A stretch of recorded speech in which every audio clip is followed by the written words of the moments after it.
Family didn't invite me to Christmas because it's no place for losers, my sis said.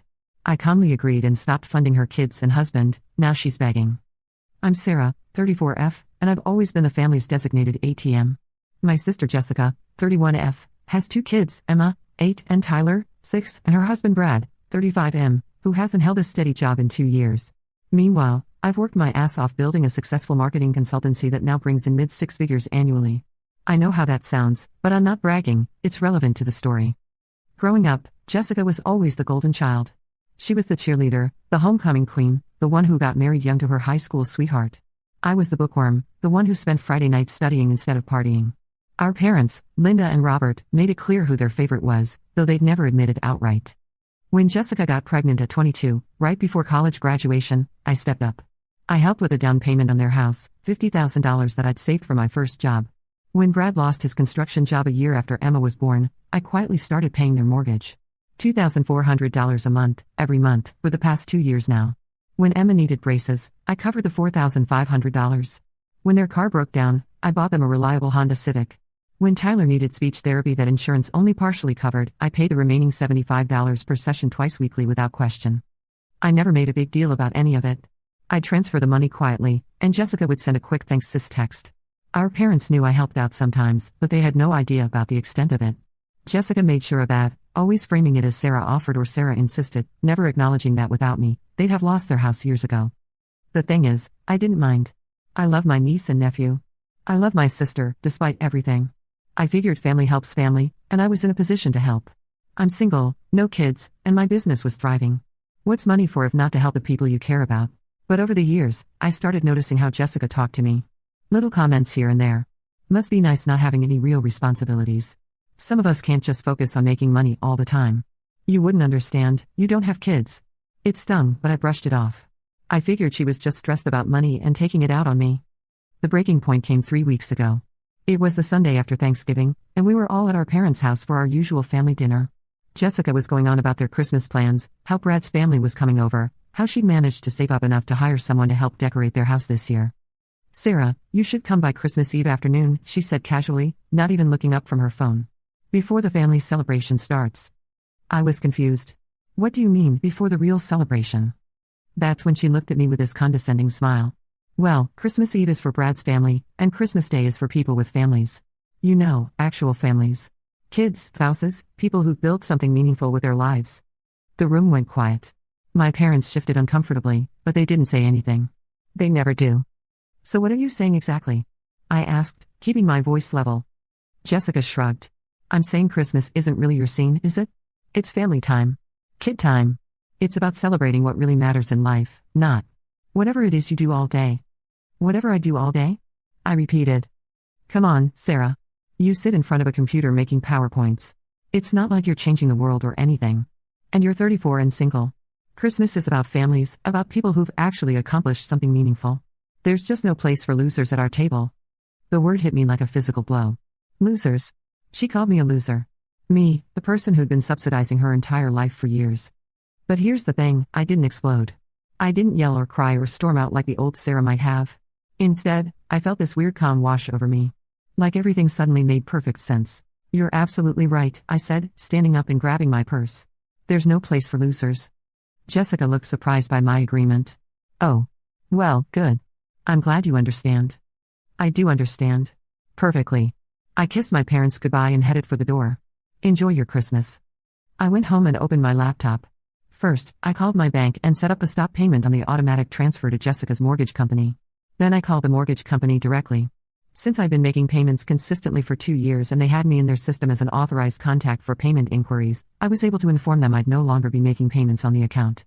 Next, I logged into Emma's orthodontist portal and canceled the automatic payment for her braces. I did the same for Tyler's speech therapy sessions, their car payment, yes, I'd been making that too, and the family cell phone plan I'd been covering. Then I called my accountant, Janet, at home. Janet's been doing my books for 5 years, and she knows about all my family gifts. I asked her to calculate exactly how much I'd given Jessica's family over the past 2 years. The number was staggering, $89,200.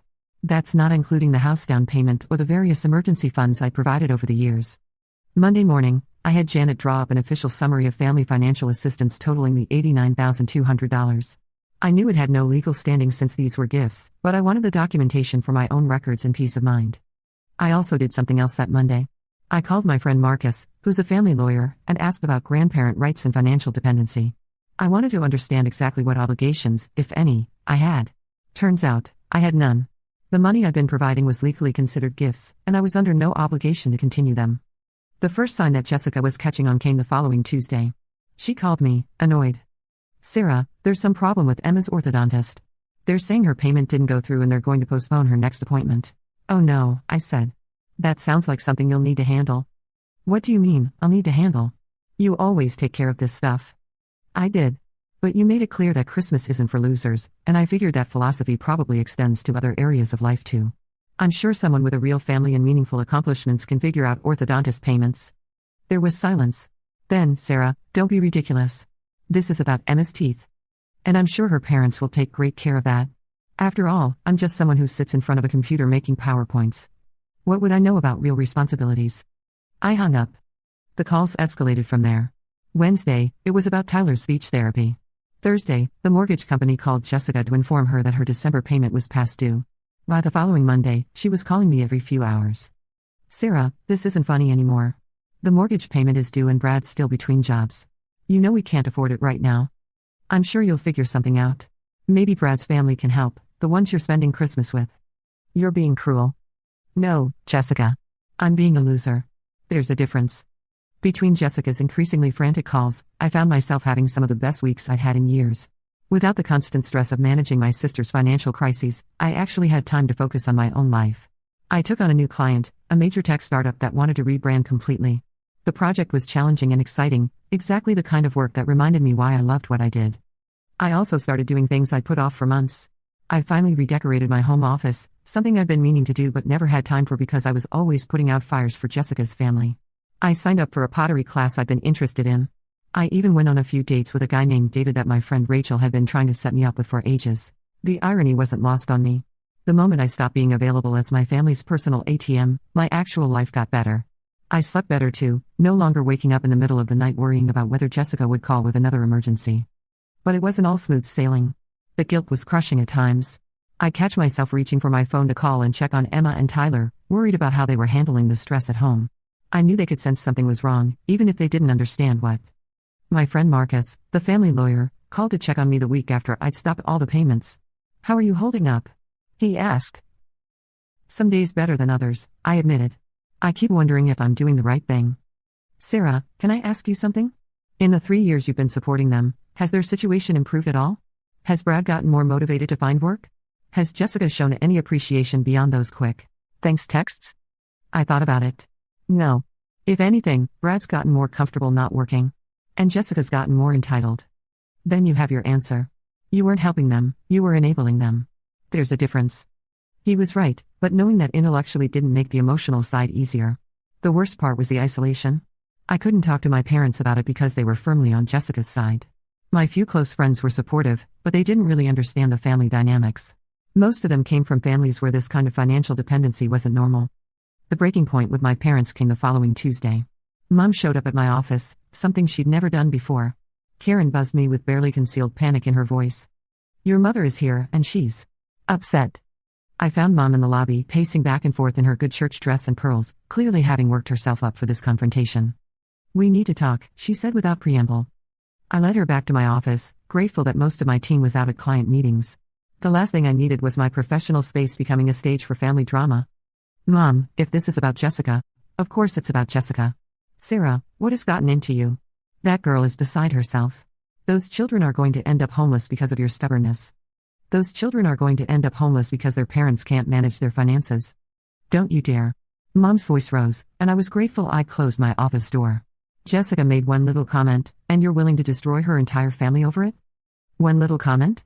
I stared at her. "Mom, she called me a loser.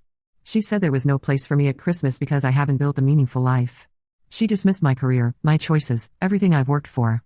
And you sat there and said nothing?" Mom's face flushed. She was having a bad day. People say things they don't mean when they're stressed, do they? Because it felt like she'd been thinking those things for a long time and finally said them out loud. "You're being dramatic." That word, dramatic, triggered something in me. It was the same word my family had always used to dismiss my feelings. When I was upset about being left out, I was being dramatic.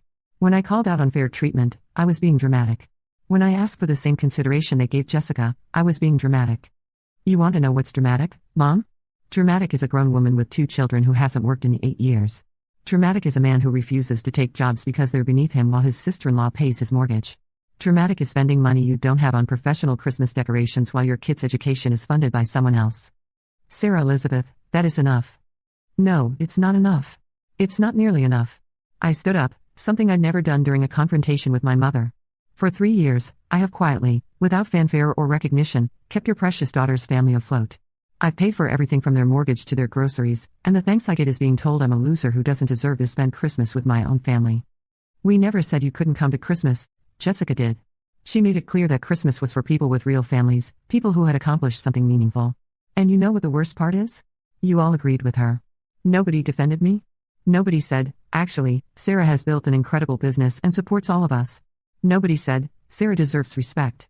You just sat there and let her tear me down. Mom was quiet for a moment, and I thought maybe I'd gotten through to her. Then she straightened her shoulders and gave me the look I remembered from childhood, the one that meant I was being unreasonable and needed to fall in line. Family doesn't keep score, Sarah. Family helps each other without expecting gratitude or recognition. You're right, I said calmly. Family doesn't keep score. But they also don't let one member subsidize another's entire lifestyle while treating them like garbage. They don't dismiss someone's achievements or make them feel worthless for not following the exact same life path. So this is it? You're just going to abandon them? I'm not abandoning anyone. I'm stopping enabling them. There's a difference, though I don't expect you to understand it. Mom gathered her purse and headed for the door. I hope you're happy, she said. I hope whatever point you're trying to make is worth destroying this family. I'm not destroying anything, Mom.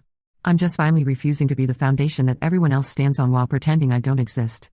After she left, I sat in my office for a long time, shaking. Karen brought me tea without being asked, and fielded my calls for the rest of the afternoon. I'd never confronted my mother like that, had never laid out so clearly how the family dynamic worked and how it had affected me. That night, Dad called. I almost didn't answer, but I was curious to see if his approach would be different from Mom's. Your mother is upset, he said without preamble. I imagine she is. She says you were disrespectful. I was honest. If that came across as disrespectful, maybe that says something about how I've been treated. There was a long pause. My father wasn't a man of many words, never had been. But when he spoke, people listened. Sarah, help me understand something. How much have you been giving Jessica? I was surprised by the question. You mean recently, or over time? Over time. I'd never laid it all out for my parents. Jessica had been careful to frame each instance as a one-time favor, never letting them see the full scope of my support. But sitting there, angry and hurt and tired of being the family secret, I decided to tell him everything. In the past 2 years? About $90,000. That's not counting the house down payment or the various emergencies before that. The silence stretched so long I thought he'd hung up. Dad? I'm here. I'm just processing. Another long pause. Sarah, we had no idea. Jessica always made it sound like you helped out occasionally, not that you were paying their bills. She didn't want you to know. Bad for her image, I guess. And you never said anything. Would it have mattered? You all made it clear years ago that Jessica was the one who needed protecting, who needed support. I was the strong one, the independent one. I wasn't supposed to need anything from anyone. That's not. We never meant, he sighed. Your mother and I, we've always been proud of you, Sarah. Your success, your independence. Maybe we assumed that meant you didn't need the same kind of attention Jessica did. There's a difference between not needing attention and being treated like an ATM. You're right. And what Jessica said to you? That was unacceptable. I should have said something at the time. It was the closest thing to an apology I'd ever gotten from my father, and it caught me off guard. I felt tears starting and fought them back. I love Jessica, Dad. I love Emma and Tyler. But I can't keep propping up a lifestyle that's unsustainable while being treated like I'm somehow less than because I chose a different path. I understand. And for what it's worth, I think you're doing the right thing. It's going to be hard on them, but maybe that's what they need. It was more support than I'd expected, and it meant more to me than I could express. The next few days brought a different kind of call from Jessica. Instead of anger or tears, there was a desperation that was harder to listen to. My friend Karen from work had been checking on me regularly. We'd worked together for 3 years and she knew about my family's situation. Sarah, Emma asked me why we have to move, she said during one call. She doesn't understand why we can't live in our house anymore. How do I explain to an 8-year-old that Mommy's sister isn't helping us anymore because Mommy said something mean? It was a low blow, using Emma's confusion to manipulate me. But I'd been expecting it. You don't explain it that way, I said. You explain that mommy and daddy are going to take care of the family now, the way parents are supposed to. You explain that sometimes families have to make changes, and that's okay because you'll all be together. She's going to lose her friends, her school. Jessica, stop. You're not the first family to have to downsize or move. Kids are resilient. Emma will make new friends, adjust to a new school. What she won't recover from is learning that her parents can't take care of her without someone else's money. So you're going to let my children suffer to teach me a lesson? Your children aren't suffering because of me. If they're suffering, it's because their parents made financial decisions they couldn't sustain. I'm not their parent, Jessica. You are. The manipulation attempts got more creative over the following days. Brad called, something he'd never done before. Sarah, I know I haven't been the provider I should have been, he said. I got comfortable letting you help, and that was wrong. But I'm trying to change. I've been applying for jobs every day. That's good, Brad. That's what you should be doing. But in the meantime, Emma's orthodontist is threatening to remove her braces completely if we don't catch up on payments. And Tyler's speech has been improving so much with therapy. If we have to stop now, then you need to find a way to pay for those things. Apply for payment plans, look into insurance coverage, find programs for low-income families. Be creative. We've tried all that, have you? Or have you gotten comfortable having me solve every problem? There was silence, and I knew I'd hit the mark. I'm not trying to punish anyone, I continued. But I'm also not going to keep enabling a situation that isn't healthy for any of us. You're capable of taking care of your family, Brad. You just need to start doing it. The hardest call came from Emma herself. Jessica must have coached her, because 8-year-olds don't usually call about orthodontic payments. Aunt Sarah? Mommy says you're not going to help with my braces anymore. Did I do something wrong? My heart broke. Whatever issues I had with Jessica and Brad, Emma and Tyler were innocent in all this. But I also knew that giving in now would just reset the entire cycle. Oh, sweetheart, you didn't do anything wrong. You're perfect exactly as you are. Then why won't you help us anymore? Because your mommy and daddy are going to take care of you now. That's what parents do, and they love you very much. But what if they can't? The question hung in the air, and I realized this was the fear at the heart of everything, not just for Emma, but for Jessica, Brad, even my parents. What if they couldn't handle it on their own? Emma, do you know what I think? I said. I think your parents are much stronger and more capable than they've been letting themselves be. And I think once they start taking care of everything themselves, they're going to feel really good about it. Like when you learned to ride your bike without training wheels, remember? It was scary at first. But then it felt really good, right? Because you did it all by yourself. Yeah. That's what's going to happen with your family. It might be a little scary at first, but then you're all going to feel proud because you're doing it together. After I hung up, I cried for the first time since this whole thing started. Not from guilt or regret, but from grief. Grief for the relationship with Jessica that I thought we had but apparently never did. Grief for the years I'd spent trying to buy my place in a family that saw me as useful rather than valuable. Grief for the innocence Emma and Tyler were losing as they learned that the adults in their lives weren't as stable as they'd seemed. Tuesday, she showed up at my office. Karen, my colleague who often covered reception when our actual receptionist was busy, buzzed me to say my sister was in the lobby, crying. I almost gave in. Almost. But then I remembered her words, her tone, the way our parents just sat there and let her call me a loser. Tell her I'm in meetings all day, I told Karen. That evening, Jessica was waiting in my driveway when I got home. She looked terrible, puffy eyes, no makeup, wearing the same clothes from the day before. Sarah, please. We need to talk. We talked plenty at Mom and Dad's. I was having a bad day. I didn't mean it. I unlocked my front door but didn't invite her in. You meant it, Jessica. Maybe not the way you said it, but you meant it. You think I'm less than you because I don't have kids and a husband. You think what I do doesn't matter. You think I exist to fund your life while you get to feel superior to me. That's not true. Isn't it? When's the last time you asked about my work? My life? My dreams? When's the last time you said thank you for anything I've done? Really said it, not just texted it? She opened her mouth, then closed it. You want to know something, Jessica? I love my life. I travel wherever I want, whenever I want. I've built a business that employs 12 people. I own my house outright. I have friends who respect me and clients who value my work. I'm not a loser just because I don't have your life. I know that, she whispered. No, you don't. If you did, you never would have said what you said. She started crying again. Sarah, please. I'm sorry. I really am. But Emma's braces? And we're going to lose the house. Brad's been trying to find work, but nobody's hiring in construction right now, and his back injury makes it hard for him to do other jobs. I was scared and I took it out on you, but please don't punish my kids for my mistake. And there it was. The manipulation I'd been expecting. Make it about the kids. Make me the bad guy for punishing them. I'm not punishing anyone, I said calmly. I'm just not funding your family anymore. You're adults. You can figure out how to take care of your own children. With what money, Sarah? You know we don't have it. Then maybe Brad needs to take a job outside construction. Maybe you need to go back to work. Maybe you need to downsize your house or move in with your parents. Maybe you need to make the hard choices that adults make instead of relying on your loser sister to subsidize your lifestyle. The words were harsh, but I meant every one. That weekend, my parents called. Mom was crying before she even said hello. Sarah, honey, Jessica told us what happened. She says you've cut off all support for the children. You can't do this to those babies. I'm not doing anything to them, Mom. I'm simply not paying their parents' bills anymore. But they'll lose their house. Then maybe Jessica and Brad should have thought about that before calling me a loser who has no place at Christmas. Dad got on the line. Sarah, your sister made a mistake. She's sorry. But you can't let your pride hurt those children. My pride? I laughed, but there was no humor in it. Dad, this isn't about pride. This is about respect. For 3 years, I've paid their mortgage, their car payment, their medical bills, their everything. And in return, I get told I'm a loser with no real accomplishments who doesn't deserve to spend Christmas with my own family. She was upset, she was honest. Finally honest about how she really sees me. How you all see me, apparently, since nobody bothered to defend me. There was silence. I've spent my adult life trying to prove I was worthy of this family's love, I continued. Trying to make up for not being the daughter or sister you wanted. Well, I'm done. I'm done apologizing for being successful.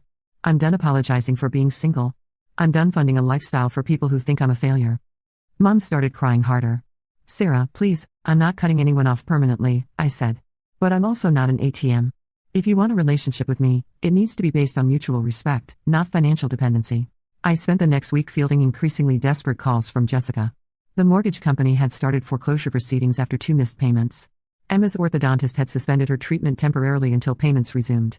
Tyler's speech therapy sessions were cancelled. Their car payments had fallen behind significantly. Each call was the same pattern: tears, apologies, then anger when I didn't immediately cave. You're destroying my children's lives. She screamed during one call. No, Jessica. You and Brad are. I'm not their parent. You are. We can't do this without help. Then get help. Apply for assistance programs. Ask Brad's family, the ones you think are so much better than me. Get a job. Be creative. But stop expecting me to fund your life while you treat me like garbage. The breakthrough came 2 weeks later. Jessica showed up at my door again, but this time she looked different. Defeated, maybe, but also clearer somehow. I got a job, she said without preamble. I raised an eyebrow but didn't say anything. It's not much. Receptionist at a dental office. $28,000 a year. But it's something. She took a deep breath. And Brad got hired by a landscaping company. It's not construction, and it's hard on his back, but it's 40 hours a week with benefits. Good for you both. We're going to lose the house, she continued. We can't catch up on the back payments, and we can't afford the mortgage even with both our salaries. Mom and Dad said we can move into their basement temporarily while we look for something smaller. I nodded but didn't offer to help. It was killing me, every instinct I had was screaming at me to write a check and fix everything. But I held firm. I need you to know, Jessica said, her voice shaking, that I never thought you were a loser. I was jealous. I've been jealous of you for years. That caught me off guard. Jealous of me? You have freedom. You have success. You built something amazing, and you did it all on your own. Meanwhile, I got pregnant young and tied myself to a man who can't provide for his family. I love Brad, I love my kids, but some days I look at my life and wonder what would have happened if I'd made different choices. She wiped her eyes. When I called you a loser, I was talking to myself. I was projecting all my own insecurities onto you because it was easier than admitting that maybe I'm the one who hasn't accomplished anything meaningful. I felt my anger starting to crack. Jessica. I'm not asking for money, she said quickly. I know that's over, and honestly, it needs to be. We never should have become so dependent on you. It wasn't fair to any of us. Then what do you want? I want my sister back. I want to find a way to have a relationship that isn't about money. I want my kids to know their aunt, the real you, not just the person who pays for things. She reached into her purse and pulled out an envelope. This is an invitation. To Christmas dinner. At Mom and Dad's. It's not fancy, and we can't afford a professional decorator or a big spread. But it's family. Real family. And there's a place for you if you want it. I took the invitation but didn't open it. I understand if you say no, she continued. I understand if you can't forgive me. But I need you to know that I was wrong. About everything. You're not a loser. You're the strongest, most successful person I know, and I'm sorry it took almost losing you to realize how lucky I am to be your sister. After she left, I sat in my kitchen for a long time, staring at that invitation. Part of me wanted to throw it away. Part of me was still so hurt and angry that the thought of pretending everything was fine made me sick. But another part of me missed my family. Missed Emma's laugh and Tyler's endless questions about everything. Missed having somewhere to belong, even if it was complicated. I called my therapist, Dr. Martinez, and got an emergency session. She helped me work through my feelings and figure out what I actually wanted, not what I thought I should want. "Do you believe Jessica was sincere?" she asked. "I think so. She seemed different. More real, I guess." "And what would it mean to you to rebuild this relationship?" "It would mean setting boundaries I've never set before. It would mean accepting that our relationship might be smaller but healthier." "Are you prepared for that?" I thought about it. "I think so. But I need to be sure this time. No more being taken for granted. No more being the family ATM." Christmas morning, I showed up at my parents' house with gifts for Emma and Tyler, books, not expensive electronics or toys. Jessica answered the door, and for the first time in years, she hugged me without asking for anything. The day was awkward at times. Old patterns don't die easily. But there were moments of real connection too. Emma showed me her drawings, and Tyler told me all about his favorite dinosaurs. Jessica and I actually really talked, about her new job, my latest client projects, and what we wanted our relationship to look like going forward. Brad apologized to me privately. "I know I should have been providing for my family instead of letting you carry us," he said. "I got comfortable being taken care of, and that wasn't fair to anyone. I'm going to do better." I believed him. More importantly, I could see that he was already trying. The house thing resolved itself a month later. They found a small rental in a decent school district for $1,200 a month, half what their mortgage had been. Emma switched to a public school that had better resources, including a school counselor who helped connect us with a dental school program where students provided orthodontic care at reduced rates. Tyler's new school had a speech therapist on staff who could provide services twice weekly through their special education program. It's not the life Jessica thought she wanted, but it's a life they're building themselves, and there's dignity in that. I still help sometimes, but in small ways and on my terms. I paid for Tyler's school shoes when his old ones fell apart. I took Emma to a movie when Jessica was sick. I brought dinner over when Brad was working double shifts. But it's help, not dependency. There's a difference. Our relationship is still fragile. We're still learning how to be sisters instead of creditor and debtor. But for the first time in years, when Jessica calls me, I don't wonder what she needs. Sometimes she just wants to talk. 2 months ago, she sent me a card for no reason. Inside, she'd written, "Thank you for loving me enough to let me fall. Thank you for teaching me how to stand back up. I'm proud to be your sister." I cried when I read it. Good tears. Last week, Jessica called with news. She'd been promoted to office manager at the dental practice. The raise wasn't huge, but it meant they could afford a 2-bedroom apartment instead of a 1-bedroom. More importantly, it meant she was building something for herself. "I never thought I could be good at anything except being a mom," she told me. "But I'm actually good at this job. Dr. Peterson says I'm the best office manager they've ever had." I could hear the pride in her voice, and it made me happy in a way that my own successes rarely did. The whole experience taught me something important. Sometimes the most loving thing you can do is stop enabling someone. Jessica needed to learn she could take care of herself and her family. I needed to learn that my worth wasn't tied to how much I could give. We still have work to do. Trust doesn't rebuild overnight, and patterns that took years to develop don't disappear in a few months. But we're trying, and that's something. Last Sunday, I was over at their apartment helping Emma with a school project when Jessica's phone rang. It was a friend asking if she could lend her money for something. Jessica looked at me, smiled, and said into the phone, "I'm sorry, but I can't. We're still getting back on our feet ourselves. Have you looked into payment plans or assistance programs?" When she hung up, I squeezed her hand. "I'm proud of you," I said. "I learned from the best," she replied. It's not a perfect ending. We're not the family from a Hallmark movie. But we're real, and we're trying, and maybe that's enough. To anyone reading this who's in a similar situation, it's okay to set boundaries with family. It's okay to demand respect. It's okay to love someone and still refuse to enable their dysfunction. Sometimes the kindest thing you can do is let people figure out their own lives. And sometimes, if you're very lucky, they'll thank you for it later. Update: a lot of people have been asking what happened with my parents in all this. That's a whole other story, but the short version is that they've started treating me differently too. When they realized how much I'd been contributing to Jessica's family, and how their reaction, or lack thereof, to her calling me a loser had hurt me, they had their own moment of reckoning. Dad actually called me a few weeks ago to apologize. "I never realized," he said, "how much you'd sacrificed for this family or how little we appreciated it.